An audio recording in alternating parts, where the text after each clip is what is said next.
So picture this: a country where neighbors don't speak, the cameras never blink, and everyone's the hero in their own little algorithm. Not only are you watching The Twilight Zone, you're now living it. Rod Serling, the host of The Twilight Zone, used to step into a moody black and white frame with cigarette smoke curling up around him, and he'd tell you about some poor bastard waking up in a deserted town, or maybe a salesman who sells his soul for one last score. These days, you don't need the TV. You just need to open your front door or your browser. Same script, different props. So we used to tune into the Twilight Zone to scare the bejesus out of ourselves for 30 minutes, and then we'd go back to real life. But nowadays, real life is the scare. And we binge old episodes for comfort because the monsters at least had makeup and moral lessons. But out here, in this day and age, the monsters wear branded fleece or $5,000 suits and have venture capital funding or lobbyists and a bunch of jargon about changing the world. This country has turned itself into one long, unbroken episode with no credits, no theme music, and no catharsis for that matter. We've got the cheap sets with the decaying strip malls, the TSA lines, and endless beige cubicles where people spend half their lives. We've got the numerous tent cities appearing everywhere. And we've got the recurring characters, the grifter politician, the billionaire messiah, the algorithm whisperer, the TikTok influencer, and the twist ending is that the nightmare you feared was just the preview for next season. Okay, so let's talk about how we got here, because dystopia doesn't arrive like a marching army. It more likely it shows up as a upgrade or like a loyalty program.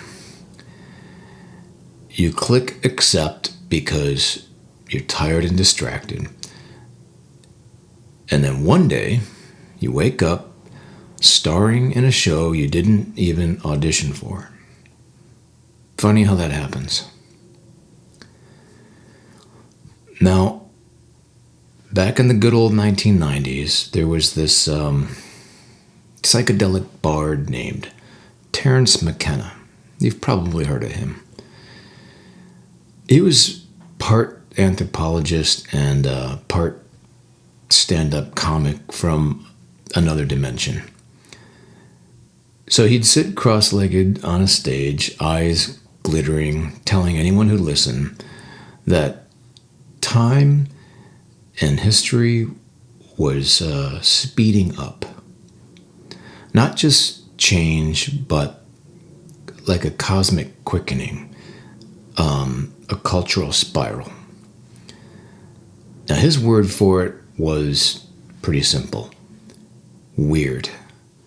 Things would keep getting weirder and weirder until at some point they'd hit a singularity. The end of history. Or at least the end of history behaving itself. Now, you can dismiss this as a mushroom-induced TED Talk before TED existed, but tell me you don't feel it now. The endless news cycles, technologies that obsolete themselves before you even download the update, whole belief systems going viral and then collapsing all in one weekend. People worshiping large language model gods that they've fabricated. The present moment has become like a strobe light. So McKenna thought that novelty was accelerating. And we've now turned it into a business model because the Twilight Zone isn't a half-hour anthology anymore. It's running 24/7 with push notifications.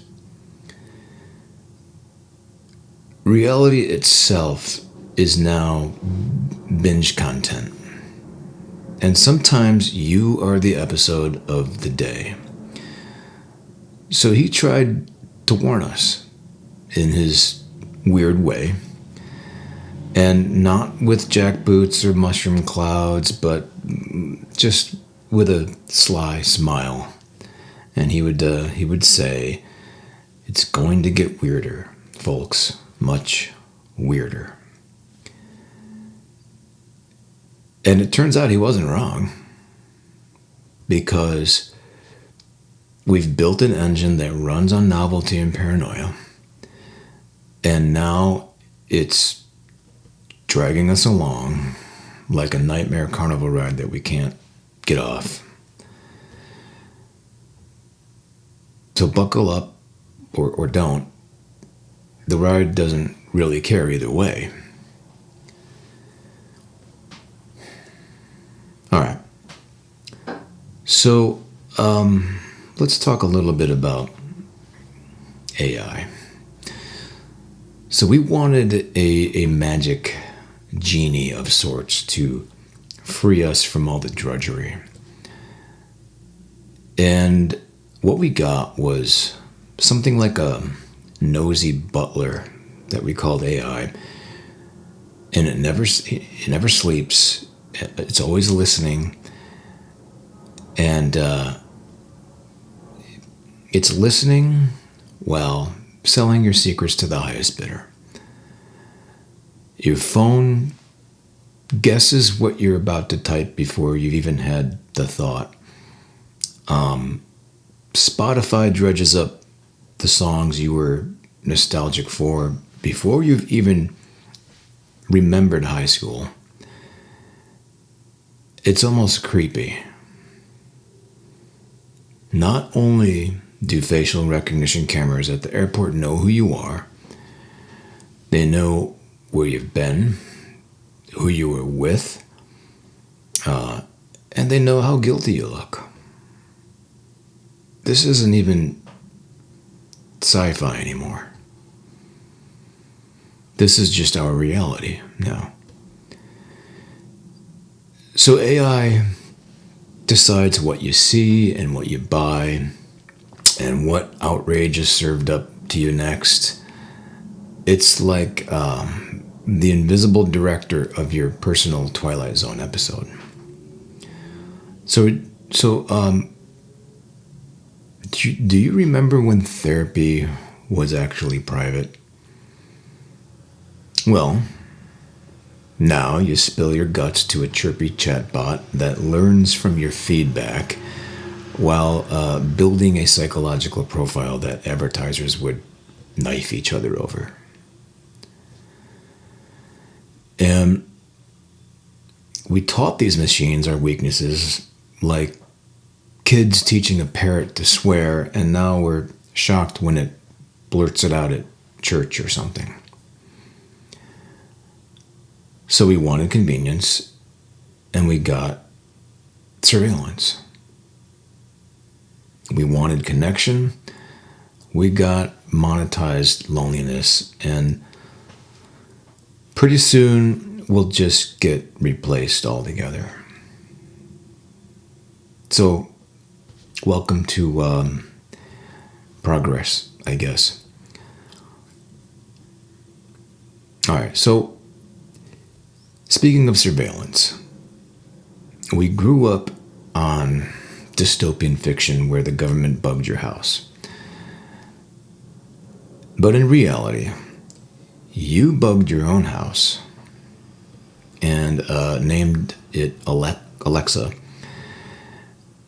And then you said thanks when it told you the weather for the day. And Big Brother turned out to be less about jackboots and more about dashboards. Real-time location tracking, Ring doorbells piping your neighbors' faces into the cloud, private companies swapping your data like middle schoolers trading Pokemon cards. Now, in some American cities, there are literally more cameras than people. And not only are they watching you, they're analyzing. They're reading you. And at this point, we've got predictive policing software that flags high-risk neighborhoods. Surprisingly, always the poor ones. And alarmingly, these facial recognition databases don't even need warrants because the law is still running on Windows 95 or 98 or whatever. You are starring in a reality show with no opt-out button. And the prize is a coupon code for 15% off. And that's just the warm-up act. All right. Moving on. So, every episode needs a set they don't show you too often. This one isn't the glass office tower or the smart kitchen. It's the sidewalk, the street. It's the tent city you speed past on the freeway with the windows rolled up. It's the alley behind Whole Foods where the algorithms don't deliver. So we've built this world where a few billionaires can send cars into space, while a few million people sleep under deteriorating bridges. The homeless aren't extras. They're the mirror image of our so-called success. Their props are shopping carts and Narcan kits. And their script is written in withdrawal symptoms and court dates. Addiction isn't a subplot. It's the central casting. Fentanyl, meth, booze, benzos, chemical lullabies for a system that spit you out. And we call it a crisis because that sounds temporary. But it's not. It's structural. Because when the rent outpaces wages and the healthcare costs more than a month's paycheck, and when trauma goes untreated long enough, a tent isn't a choice, it's an address. Now, in the old Twilight Zone, Serling loved to show you a man trapped in a nightmare town that he couldn't escape. But here, the town is real, and the trap is poverty plus addiction plus indifference. And there's no moral at the end, just a fade out and then another season. Okay, this is the part of the episode where you're supposed to ask, how did we get here? But I think you already know. policy decisions, austerity, private prisons, rehab mills, pharmaceutical kickbacks. All this stuff adds up to a perfect storm. And we built it, we live with it, and for now, we just scroll past it like it's background noise. Okay. This next part is what I call the funhouse economy. So the mirrors here are, of course, warped, but the cash registers are perfectly straight. Wealth flows up like helium and debt flows down like sewage. Now, we've all heard the phrase land of opportunity, right? That was the tagline. The fine print is for someone else.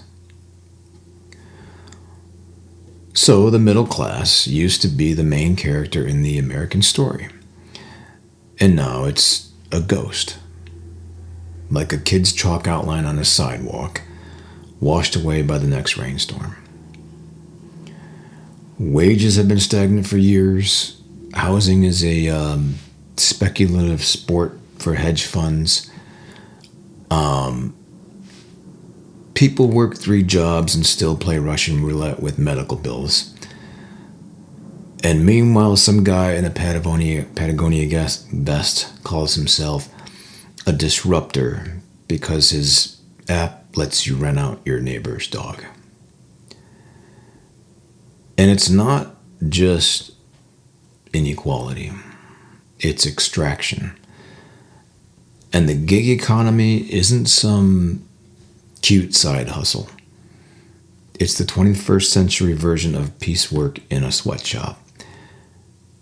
Except you supply the car, the insurance, the uniform, and of course the gas. The company supplies the app and a pep talk about flexibility. And you're free to be exhausted whenever you like. And the corporate power behind all of this, it's not a cartoonish Bond villain stroking a cat. It's a lobbyist writing the laws. Revolving doors between regulators and the regulated, with tax codes that look like they were written on the back of a mega yacht. Campaign donations aren't speech. They're just bribes with better public relations. And democracy is pretty much turned into a performance art with worse acting and higher stakes. And we're just the extras clapping on cue. I mean, you don't even have to be cynical to see any of this. You just have to read your own bank statement. All right, so once upon a time, the problem used to be too little information. I know that's hard to believe now. But now, as we all know, it's too much information. Far too much. It's been sliced, diced, and algorithmically arranged so you'll never see anything that doesn't fit your existing hang-ups. And your feed isn't a window. It's basically a funhouse mirror reflecting back the ugliest parts of your own face. And the people who control that flow, mostly a handful of companies in Silicon Valley, they're not Bond villains either. They're engineers optimizing for engagement, which turns out to be just another word for addiction. I mean, we've got conspiracy theories blooming like mold in a damp basement, Facts are now optional. Truth is basically paywalled. Everyone's starring in their own private Truman Show, convinced the other half of the country has lost its mind. And all the algorithms agree because outrage keeps you scrolling day in, day out. And we've built a system where you can't even agree on what's real, let alone fix it. That's not an accident. That's actually the business model. All right. So if corporations don't need to seize power by force corporations don't need to seize power by force when you are the one handing it to them at the checkout. So the Supreme Court said money is speech, and I guess now billionaires are poets. We've got private prisons where human misery is a profit center, and we've got pharmaceutical ads telling you to ask your doctor about pills you can't even pronounce the name of for conditions you didn't know existed. And we've got food deserts next to boutique juice bars. And don't you dare complain. Otherwise, someone will call you entitled because you thought full-time work should keep you above water. This whole thing is like a giant, convoluted circus. But a very profitable circus. And you're not the audience, you are the act. All right, let's talk about healthcare, or as it's marketed these days, pharmaceutical theater. So, medicine commercials tell you to ask your doctor about those pills for conditions you didn't know existed. Half of those conditions are just marketing fiction designed to keep you scared enough to subscribe to the next round of copays. And meanwhile, the average American is one unexpected ER visit away from bankruptcy. Now, preventative care? Optional. Insurance bureaucracy? I think Kafka would be proud. And it appears that hospitals are just turning into for-profit casinos with white coats. And if you try to fix your own health, you're guilty of both stupidity and entitlement. It's a system built on fear, confusion, and the occasional manufactured miracle drug, which still produces some nasty side effects and costs a small fortune. Okay, so now we're going to move on to criminal justice. And this is, a important part of the USA Twilight Zone dystopia. So mass incarceration, the rates of it make the USA a global outlier. Private prisons are now an unholy marriage of capitalism and misery. The more people you can stuff into cages, the fatter your quarterly profit. And don't think that reform changes anything. It's really just a revolving door that occasionally spins reformers into oblivion while leaving the machinery humming along quite nicely. And policing, it isn't just flawed. It's optimized for control and profitability, of course. So minor offenses are becoming major life events, and parole boards and bail systems and probation fees make survival a high-stakes game that you didn't agree to play. And the best part is, everyone pretends the system is fair because it's just easier than admitting that it isn't. So, you see that dystopia isn't just the gadgets and the dysfunctional gig economy or the news feed that's feeding you conspiracy theories. It's also the air, the water, the hospitals, the cages. And when you combine these elements with AI and social algorithms and a system that is now a plutocracy that thinks empathy is a tax loophole, you start to understand the show you didn't ask to star in.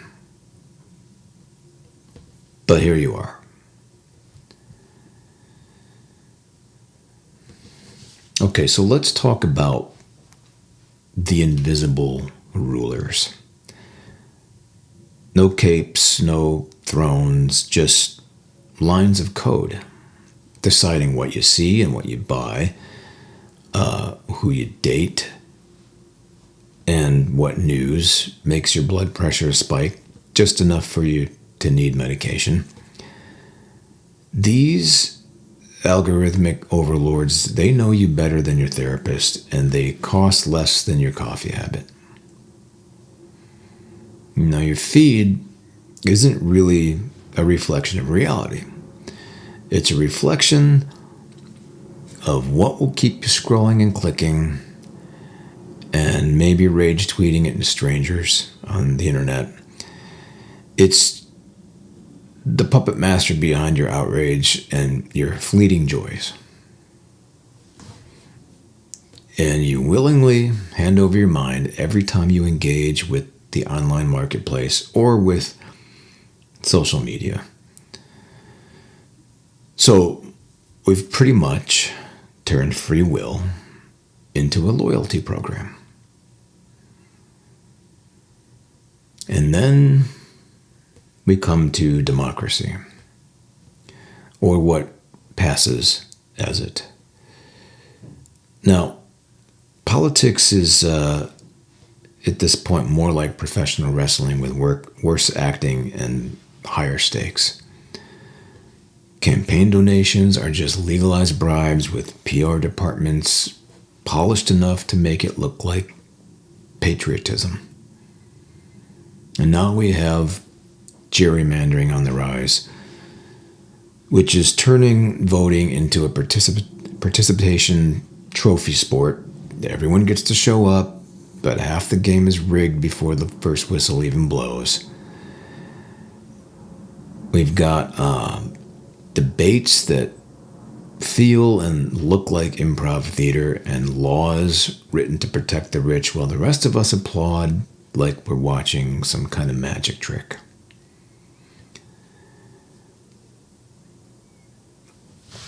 And the weirdest part is that it seems most people still believe it's all real. It's not just a circus. It's a circus where the clowns collect your rent and your data. And ultimately your hope. And let's talk some more about the pharmaceutical stage because it's a big one. Now, these commercials don't really sell pills. They sell panic and fear. Ask your doctor. Insert impossible to pronounce drug. Is it right for you? Fabulous. Now you're a character in a constant commercial for your own anxiety. If you don't take the pills, you're irresponsible. If you do take the pills, you're basically a lab rat with a credit card. Everything around you now is scripted and meticulously edited for engagement and profit. And on top of that, it's a control mechanism. You're not actually starring in the story of your life. You're in someone else's streaming feed, and it's endless.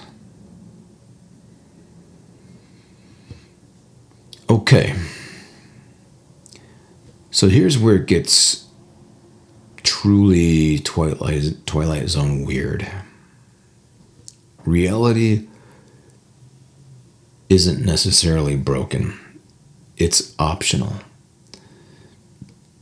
So we've built this world where every opinion, no matter how absurd or untrue, no matter how stupid it is given a platform.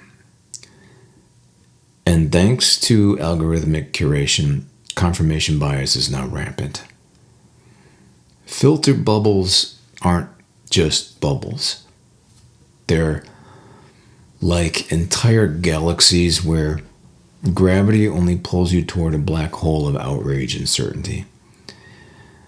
So, conspiracy theories not only rise because people are gullible, they rise because the system rewards them.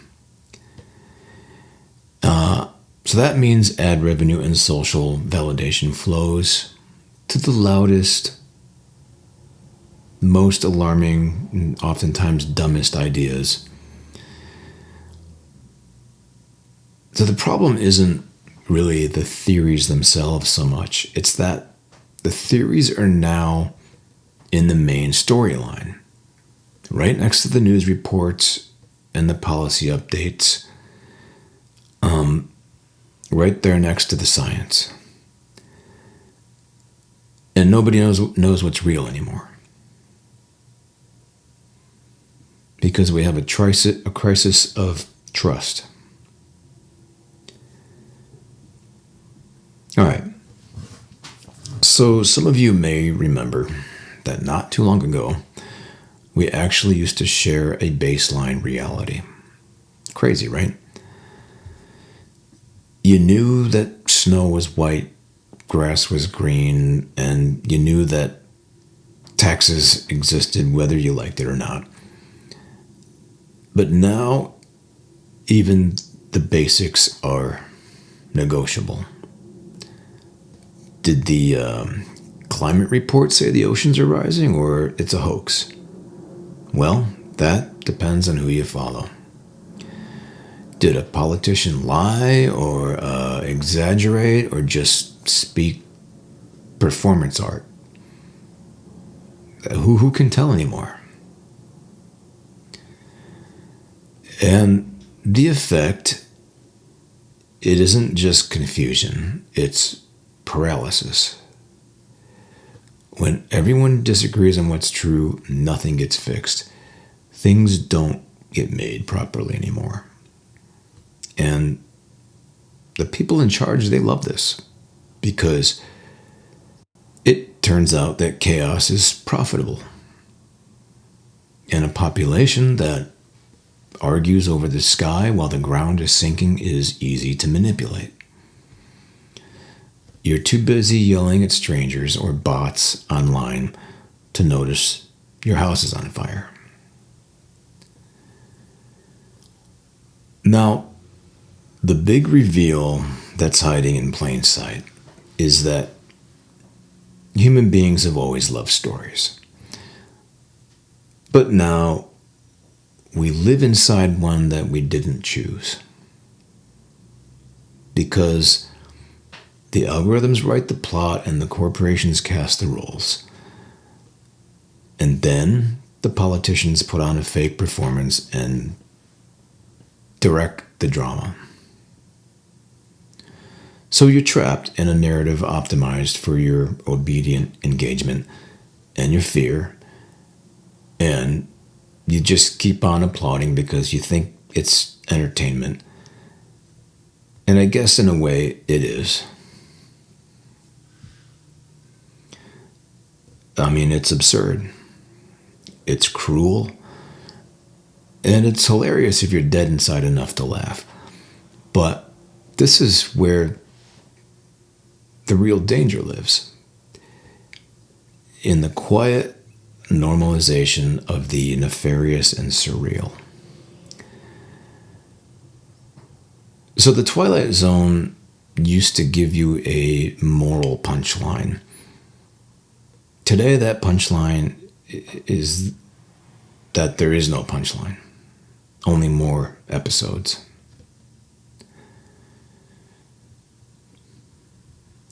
Okay.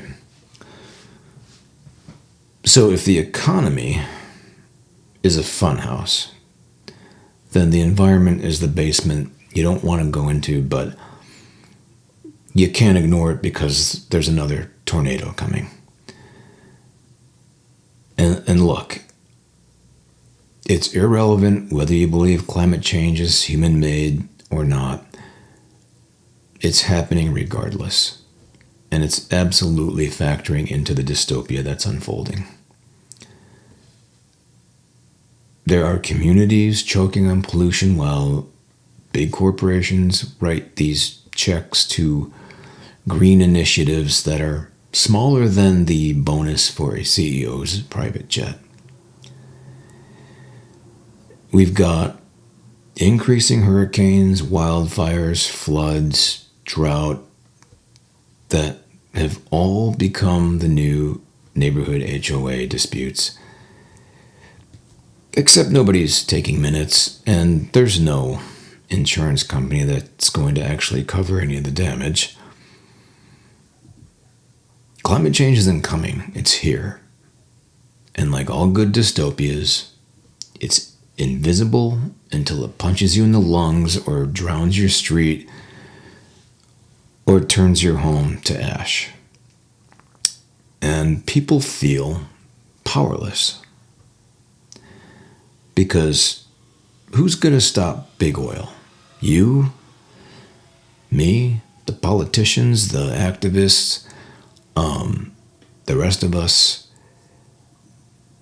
We're just scrolling through TikTok while our towns slowly float away.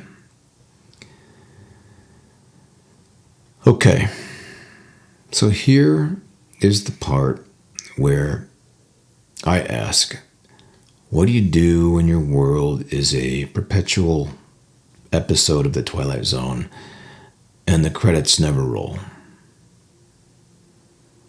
Well, first, accept that you are living in the realm of the absurd, because denial is only going to make it worse. And this isn't cynicism. Think of it as clarity. Alan Watts would tell you that the universe doesn't care about your plan. And Rod Serling would probably remind you that the monsters are already in the house. Now you can either scream or learn to see the comedy in it. I, for one, vote for the comedy, however dark it might be. So the first thing I would suggest, start with what I call small rebellions. You know, I want to start with this statement.